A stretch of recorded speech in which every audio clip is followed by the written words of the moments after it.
हम बात करते हैं क्या कहते हैं नोबिलिटी के कैरेक्टर की दिल्ली सुल्तानेट के अंदर, ठीक है। The importance of the nobility can not be emphasized for the history of the sultanate is also the history. The importance of nobility cannot be emphasized for the history of sultanate is also the history of achievement of the nobility. The kings themselves during the sultanate were nobles since they were not recognized the law of accession. तो जब sultanate था तब तो खुद Kings भी जो थे वो नॉबल्स ही हुआ करते थे, क्योंकि उन्हें कोई लॉ ऑफ सक्सेशन के अंडर रिकॉग्निशन नहीं मिलता था.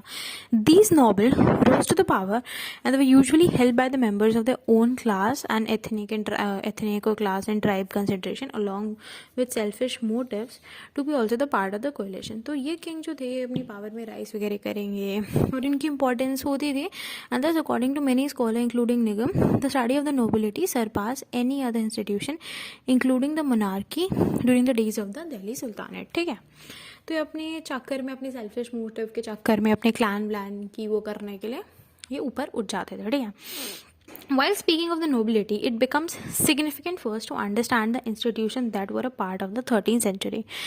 जब भी हम नोबिलिटी की बात करते हैं तो सबसे पहले हमें ये चीज़ समझने की ज़रूरत है कि 13th सेंचुरी के अंदर क्या कहते हैं it become significant to understand the institution जो 13th सेंचुरी का पार्ट थे. ठीक है, तो हमें इंस्टीट्यूशंस को समझने की जरूर है जब हम नोबिलिटी की बात करते हैं. ठीक है, Sunil Kumar in his article when slaves were nobles the Shamsi Bandagan in the early Delhi sultan speaks of the terms and idea behind nobility. तो जो तुम्हारा सुनील कुमार है अपने आर्टिकल में व्हेन स्लेव्स वर नोबल्स, उसमें वो लिखता है Shamsi Bandagan in early Delhi sultan speaks of term and idea behind nobility. ठीक है, किसके बारे में लिखता है? टर्म और आइडिया के बारे में लिखता है नोबिलिटी के. Nobility in the Delhi sultan was often recognised by free and unfree. जो नोबिलिटी है दिल्ली सुल्तान की वो कैसे रिकॉग्नाइज होती है? फ्री और अनफ्री से रिकॉग्नाइज होती है. समझ आ गई ये चीज़? नोबिलिटी दिल्ली में फ्री और अनफ्री से होती है.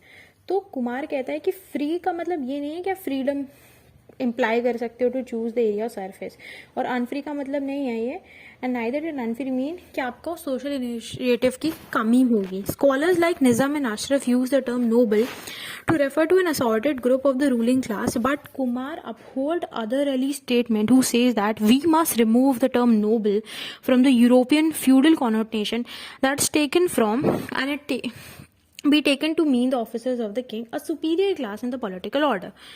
तो ये कहता है कौन? अदर अली कि यार हम लोग ये जो नोबल यूज़ कर रहे हैं फ्यूडल यूरोपियन कॉन्टिनरीज का, क्योंकि यूरोप वाले ये सब बोलते हैं, तो वो कहते हैं यार ये सही नहीं है, डोंट यूज सच लैंग्वेज और सच टर्म तुम यार. And be taken to mean the officers, हम जो सुपीरियर होते हैं पॉलिटिकल ऑर्डर में उनके लिए हम नोबल्स वर्ड यूज़ करते हैं. उसके हिसाब से ऐसा वर्ड नहीं यूज़ किया जाना चाहिए क्योंकि हम वहाँ से बोरो कर रहे हैं वो चीज़. ठीक है, this distinction assume significance because the idea of slaves becoming nobles fit into the broader idea. और कह रहे हैं क्योंकि जब slaves ही nobles बन गए तो यार ये तो ब्रॉडर आइडिया हो गया ना, तो ये शब्द मत यूज करो. Slaves were often bought and trained and after their loyalty was completely established they were given important responsibility based on their competence. जो स्लेव्स थे वो लाए जाते थे और ट्रेन किए जाते थे, और जब उनकी लॉयल्टी जो होती थी वो कंप्लीट हो जाती थी उन्हें रिस्पॉन्सिबिलिटी दे दी जाती थी अपनी कॉम्पिटेंस के हिसाब से. This class of slaves become important as a large number of slaves themselves went on to ascend throne like Iltutmish and Balban. ये जो क्लास है जिसको कॉम्पिटेंस के हिसाब से रिस्पॉन्सिबिलिटी दी जाती थी ये इंपॉर्टेंट बन जाती थी क्योंकि बहुत सारे स्लेव जो थे वो थ्रोन पे असेंड आ गए थे क्योंकि स्लेव डायनेस्टी आई थी बाद में, जैसे इल्तुतमिश और Balban. So this entire system of slavery is called the Mamluk institution. इस पूरे ही जो स्लेवरी, इस पूरे सिस्टम जो है स्लेवरी का, इसे हम कहते हैं Mamluk institution by Peter Jackson. As similar system were also prevalent in Egypt, क्योंकि लगभग सिमिलर सा सिस्टम जो था वो इजिप्ट के अंदर भी काफ़ी ज़्यादा प्रिवलेंट था. ठीक है, तो इस सब की इन्होंने बात करी है. अब हम थोड़ा सा मूव करते हैं और हम डिवीजन ऑफ स्लेवरी की बात करेंगे. ठीक है, स्लेवरी के डिवीजन की बात करते हैं. पीटर जैक्सन ने अपने एसे में the Mamluk invasion in the early Muslim India 5 main groups के बारे में बताया है. जो पावर शेयर करते हैं as a part of nobility. पहले है free born immigrant primary from Transoxiana and Khurasan including notables from Ghur and Turkish amir whose entry into the sultanate was accelerated in the wake of the Mongol eruption in 1219 to 1223। देखो बात सुनो ध्यान से, यहाँ पे हम बात करेंगे पीटर जैक्सन के एक ऐसे में उसने बताया है, हम यहाँ पे 5 से 6 मेन ग्रुप की बात करेंगे जिनको पावर मिली थी अंडर नोबिलिटी, उन्होंने शेयर करी थी पावर नोबिलिटी की इन द 3rd सेंचुरी। पहले थे फ्री बॉर्न इमिग्रेंट जो तक्सोनिया, त्रैक्सोनिया और खुरासन से आए थे, जिनकी एंट्री जो थी whose entry in the sultan was accelerated जब मंगोल से इरप्शन बढ़ गया था। दूसरे खलज ट्राइब्समैन जो ओरिजिनली गारम सर से आए थे of present day Afghanistan, who are responsible for the establishment of Muslim rule over West Bengal around the turn of 12th century. समझ आ रही है? खरज tribesman originally from गारम sir of present day Afghanistan who were responsible for the establishment of Muslim rule. ठीक है, ये किसकी चीज के लिए रिस्पॉन्सिबल थे? मुस्लिम रूल की स्टैब्लिशमेंट के लिए रिस्पॉन्सिबल थे ओवर वेस्ट बंगाल। ठीक है, मुस्लिम रूल की स्टैब्लिशमेंट के लिए रिस्पॉन्सिबल थे वेस्ट बंगाल से around the turn of 12th century. ठीक है, वो responsible for the establishment of Muslim rule over West Bengal. ठीक है, आगे हम बात करेंगे जो स्लेव जो थे वो नॉन टर्किक एक्सट्रैक्शन से आए थे, अमंग हुम particular mention should be made of Indian and black slave जैसे हबाशीज। ये जो स्लेव्स थे ये बेसिकली आए थे नॉन टर्किक एक्सट्रैक्शन से। ठीक है, among whom particular mention should be made of Indian and black Africans, that is Habashis, Indian converts to Islam, जो इंडिया के कन्वर्ट थे इस्लाम में। फिर है न्यू मुस्लिम, नए मुस्लिम, a term reserve for Mongol immigrants who enter the sultan following the upheavals among in the Mongol world. क्योंकि जो मंगोल इमिग्रेंट्स थे उन्होंने जो कह सकते हैं सुल्तान में एंट्री मार ली थी following the upheavals in the Mongol world. The Afghans who were first being employed by Bourbon as garrison in newly constructed fortresses in the mid 17th और 13th century. वो अफगान जो पहले एम्प्लॉय हो गए थे बलबन में एज गैरिसन इन newly constructed फोर्टेसेस। समझ आ रही है?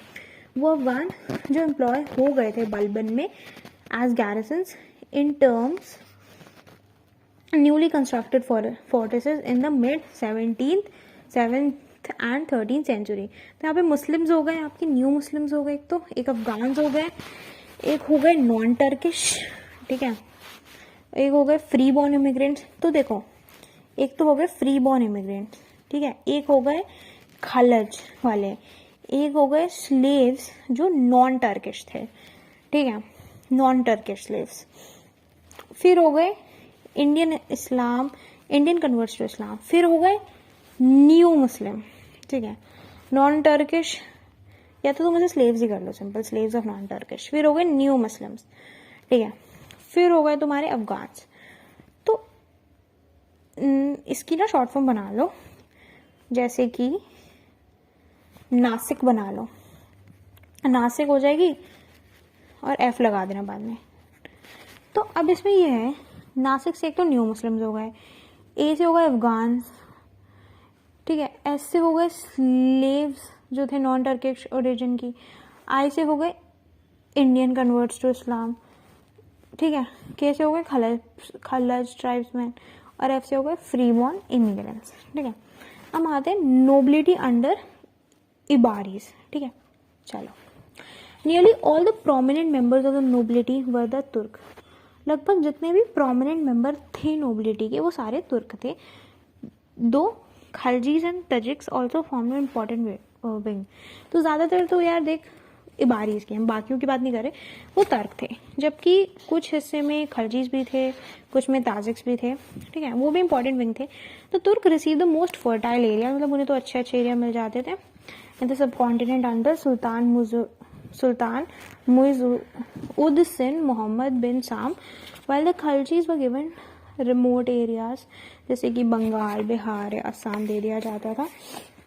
ठीक है, so this racial composition according to Nigam remains to be important feature, ये इम्पोर्टेंट था। of the Turkish nobility till the end of the Sultan. सुल्तान का नाम है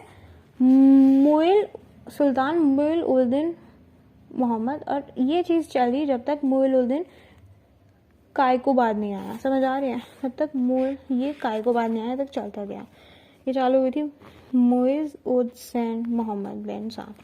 मुइज़-उद-दीन मोहम्मद बिन साद. ठीक है. The most important group bearing the Ilbaris were the Tajiks. जो सबसे important था वो था ताजिक्स का. ये इन्फ्लुएंशियल पोस्ट होल्ड करते थे कोर्ट में, जैसे कि Malik Firoz Shah Iltutmish, the prince of Khwarazm, या Malik Alauddin Jani, the prince of Turkmenistan. They were part of Iltutmish nobility. तो यहाँ पे आपको पता चला कि कौन ताजिक जो थे वो बहुत इन्फ्लुएंशियल पोस्ट होल्ड करते थे, जैसे मलिक फिरोज शाह इल्तुतमिश, या फिर जो प्रिंस हो गया ख्वारिज़म का, या फिर मलिक अलाउद्दीन जानी, या फिर प्रिंस ऑफ तुर्कमेनिस्तान हो गया. ठीक है. तो यहाँ पे जो प्रिंस ऑफ तुर्कमेनिस्तान था वो कौन था? प्रिंस ऑफ तुर्कमेनिस्तान था मलिक अलाउद्दीन जानी, और प्रिंस ऑफ ख्वारिज़म कौन था? मलिक फिरोज शाह इल्तुतमिश. ठीक है. A number of Hindu nobles were also the part of the Ilbari court, जैसे Rai Danuj who help Balban capture Tughral, the muqti of Lakhnauti. ठीक है. Abyssinians through the insignificant also took part. Abyssinians though they were insignificant, ज़्यादा नहीं थे फिर भी वो थे. ठीक है. तो यहाँ पे आपको पता चला कि अबसिन्स भी हैं. ठीक है. हिंदू भी हैं, और क्या कहते हैं, खल्ज भी हैं, तुर्क भी हैं, और क्या नाम है इनका, ताजिक भी हैं. आगे चलते हैं. अबसिन दो इनसिग्निफिकेंट वो भी पार्ट थे. Qutbuddin Aibak Malik Kamyaz Rumi was the mufti of Awadh. ठीक है. And was deputed to punish the recalcitrant Khalji noble of Lakhnauti. The Mongol held important post. Mongols में इम्पॉर्टेंट पोस्ट करते थे, specially during the time of Balban, who were two of them were सरीशादर आई मैमना and सरीशादर आई मैसारा. Sultan Balban also employed Afghans in area south of the capital. तो मंगोल काफ़ी इम्पॉर्टेंट पोस्ट होल्ड करते थे, जैसे कि दो एग्जाम्पल भी दिए उन्होंने बलबन के टाइम पे. एक है सरिश्तादार आई मेमाना, और एक है सरिश्तादार आई मेमसारा, मई सारा. ठीक है. एक है मई माना, एक है मई सारा. Sultan Balban also employed Afghans in area south of the capital. Afghans भी थे. ठीक है. An impact of this on the Persian literary was evident in Juzjani ऑस्टक. Description of the fearful strange presence which he described as an elephant with a two braided manes. आगे चलते हैं अब हम. ठीक है. तो यहाँ पे इसकी भी नोबिलिटी की हमने बात कर दिया. मेन हम बात करते हैं नोबिलिटी ड्यूरिंग द खलजीज. देखो, the racial organisation of the nobility वो बहुत ही इंपॉर्टेंट फीचर था खलजी नोबिलिटी का, according to SBM Nigam Jalaluddin. SBM Nigam. ठीक है. कौन कहता है? SBP निगम के हिसाब से रेशियल ऑर्गेनाइजेशन जो था वो बहुत इंपॉर्टेंट पार्ट था किस चीज़ का? खलजी नोबिलिटी का. Jalaluddin redistributed the prime post among the own king. जो जलालुद्दीन था वो रीडिस्ट्रीब्यूट करता था prime post among the own king. मतलब अपने जानने वालों में उन्हीं में रीडिस्ट्रीब्यूट कर देता था. ठीक है. Though this did stir protest from the side of the Ibris during the reign of Jalaluddin, the new Muslim received great patronage and received key offices. New Muslims को काफ़ी अच्छी importance मिल गई थी, और Ibris of course इस चीज़ के against थे, which were previously held by the Ibris. In 1991 to 1992, during the Mongol attack, Jalaluddin reached an agreement with the grandson of Chinggis Khan, where Rian the Sultan gave his daughter to Ulgu, a high-ranking noble. ठीक है. यहाँ पे चंगेज़ खान के grandson के साथ जो है, पता नहीं कौन सा होगा, उसके साथ एग्रीमेंट हुआ था. Wherein the sultan gave his daughter to Ulghu, मतलब उसे दे दिया था. अच्छा, उल्गू को दिया था. एक बहुत अच्छा रैंकिंग इसकी, give his daughter to Ulghu, high ranking noble in the Mongol army. Many more Mongols like Amirjani Hazara and Amirani Sada embraced Islam and decided to settle in Delhi. Sultan Jalaluddin fixed their salaries and gave them villages in Inam and Iqta. तो वो लोग Mongols वगैरह settle हो गए थे और उनकी salary वगैरह फिक्स कर दी, उन्हें इनाम और इख्ता मिलता था. Malik Ulghuchi played a very pivotal role in the Khalji army. क्या नाम है? मलिक उलुगुची. काफ़ी इंपॉर्टेंट रोल प्ले करता था इस आर्मी में. Played a pivotal role in the Khalji army in the fight with Malik Chhajju. Malik Ulghuchi ने बहुत इंपॉर्टेंट रोल प्ले करा खलजी आर्मी में. किसके साथ लड़ाई में? मलिक चज्जू के साथ. However, Barrani account of the powerful foreign nobles in Jalaluddin court may be an exaggeration. बरानी का अकाउंट जो है पावरफुल फॉरेन नोबल्स का जलालुद्दीन की कोर्ट में हो सकता है थोड़ा बढ़ा दिया हो. According to Nigam, for Turkish aristocratic family already had deep root in the administration, and either were these foreign nobles organized in the group or faction. Alaluddin understood how the new Muslim, उन्हें ये चीज़ तो समझ आ चुकी थी कि जो new मुस्लिम थे, they basically Alaluddin understood how the new Muslim were gaining around in the political arena, कि न्यू मुस्लिम जो थे वो पॉलिटिकल अरेना में कैसे कैसे गेन कर रहे थे. ठीक है. And try to break any group which attempted to reassert themselves. Alauddin reign is divided into two periods marked by different trend. First off, he rooted the old Jalali nobles, and secondly he uprooted the old Jalali nobles, and secondly he created a new set of nobles based on the blood relationship and personal service. However, the real power was never allowed to be shared by anyone bearing the Sultan and his four leading nobles, that is Almazbek, Nusrat Khan, Zafar Khan and Alap Khan. इन चारों के पास ही real power होती थी. Who was self-made man. Alauddin nobility was a broad-based nobility, and the Sultan seems to have realized that the fact that it was the service of the competent individual जो ज़रूरी थी growing empire को रखने के लिए. Hindu converts to Islam rose in higher power in Alauddin's service and formed an important branch in the nobility, and this proved successful since competent general like Malik Naik could defeat the Mongol led by the Ali Beg in Tarkak. Alauddin established a uniform and strong administration wherein all the nobles, military general and civil officials were paid their salaries and allowances in cash for the state exchequer. The system of the land assignment in exchange of the cash salary was abolished. ठीक है, cash में नहीं मिलता था. The only exception was Malik Kufur, who was the Sultan Naib या फिर regent. Siddiqui says that it was the rebellion of Haji Mullah, a former slave, which prompted the Sultan to undertake this progressive policy of recruitment of officers and the promotion also to higher position. Foreigners and descendants of old aristocracy were also given high post. उनको भी अच्छी खासी high post दी जाती थी. किनको? Foreigners और descendant of old एडोक्रेसी को. Mongols in quest for position entered services as soldiers also, and thus the nobility during the Khalji Sultan was not a charmed circle into which the entry of meritorious people rising from below could be denied. मतलब ऐसा नहीं था कि उनकी entry deny कर दी जाएगी और सिर्फ चार्मिंग लोगों को या सिर्फ चार्म सर्कल्स को उन्हीं लोगों को इम्पोर्टेंस दी जाएगी जिनको दी गई है. Barani divided Alauddin reign into 3 phases and the last one was dominated by low-born officials. ठीक है. तो सबसे पहले जो लास्ट पार्ट है अलाउद्दीन का वो 4 से 5 साल रहा. एंड इस टाइम पे सुल्तान अनवेल्ला इंपॉर्टेंट पोस्ट जो थी वो इंडिसेंट और लो वन पर्सन ने होल्ड करी. इवन क्वाजी रिलीजियस पोजीशन जैसे चीफ काजी या सदर जहान जो थी, it was entrusted to educated people who did not have a noble descent like the sheikh or the sayyid who had previously held this post. उन्हें भी नहीं मिली. कौन सी पोस्ट? रिलीजियस पोजीशन भी नहीं मिली ऐसे लोगों को, बल्कि पढ़े लिखे लोगों को मिली. लो वन पोस्ट का मतलब है जो कह सकते हैं मतलब इनकी कास्ट वगैरह वैसी नहीं थी हाई, वो नोबल्स नहीं थे. ठीक है.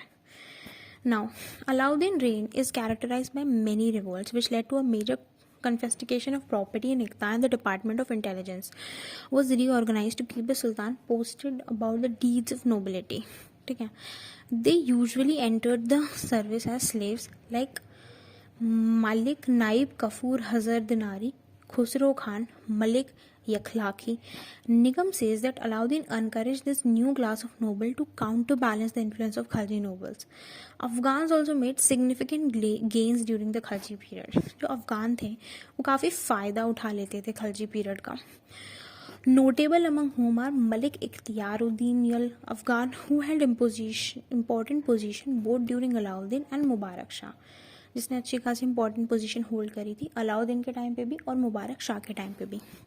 The ulama state and nobility. In India, the ulama marked a very important position in the administrative setup. Though it was not deemed equal to the nobility in many respects, the ulama was employed by the sultan to keep his army within the purview of Islam. ठीक है, वो equal तो नहीं थे nobility के काफ़ी aspect में, पर फिर भी वो अंदर रखने के लिए, परव्यू में रखने के लिए बहुत इंपॉर्टेंट है. Thus if the state laws violated the sharia, the ulama would help the king decide the इस्तेहासन और public good.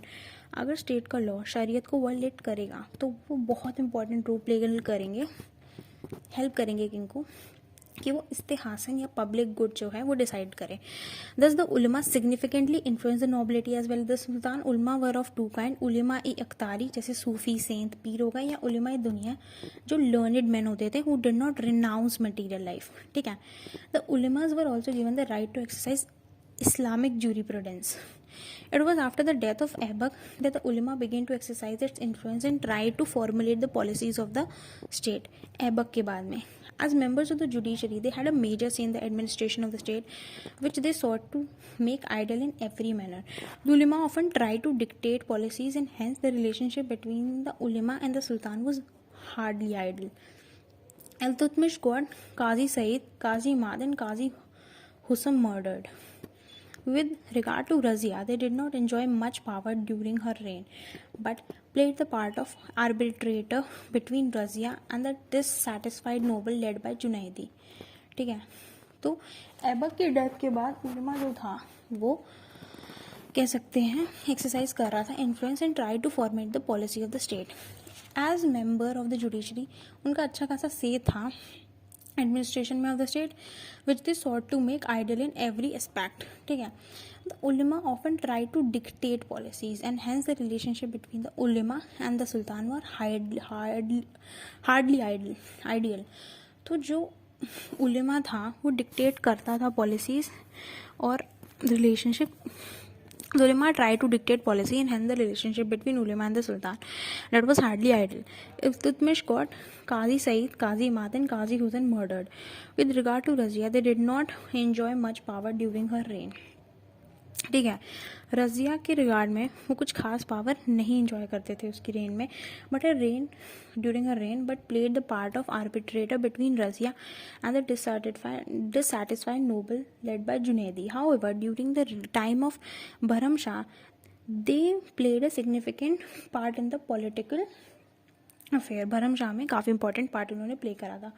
After Balban accession he patronise the ulema and to honour the qazis in the army he gave them the title of हरमेन.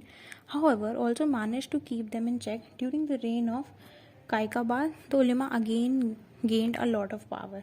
देखो मैं आपको बहुत simple सी बात बता रही हूँ. With regard to Razia they did not enjoy much power. Razia के साथ उन्होंने कोई खास पावर नहीं एंजॉय करी थी, but play the part of arbitrator between Razia and the dissatisfied noble led by Junaidi. और जो डिससैटिस्फाइड नोबल था जो जुनैदी ने लेड करा था.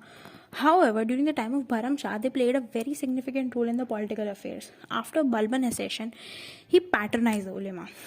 And to honor the Qazis in the army, he gave them the title of Harmain. However, also managed to keep them in check. During the time of Qaikabad, the ulama again gained a lot of power. Qaikabad के time. After the Khalji came to power, there were many revolts throughout the kingdom. जब Khalji power में आया था बहुत सारी लड़ाइयाँ हुई थी throughout the kingdom. And it was during the reign of Jalauddin Khalji that Sidi Maula led a revolt against him. The trial and execution of Sidi Maula insignificantly reduced its power. However, Alauddin reigned that ulama was in pure position, for Alauddin had big ideas of forming his own religion. The ulama was perplexed by the Sultan but could do little about it. However, people like Maulana Zahid Lang and Qazi Mughisuddin constantly kept the Sultan company. Thus, through there were large group of ulama migrating from west at this time, they held little power at the time. It must be noted that the patronage given by the ulama was never enough. जो दिया जाता था patronage उलमा के बारे में को वो कभी इनफ नहीं होता था to make them as powerful as the nobility, but they remain an important source who often कॉल्यूटेड with the nobility. तो उलमा के पास काफ़ी लिटिल पावर होती थी, बट जो उन्हें पैटर्नेज दिया जाता था और वो काफ़ी कम था. इससे पता चल ही जाता है. ठीक है, अब हम बात करते हैं नोबिलिटी एंड ओवरव्यू।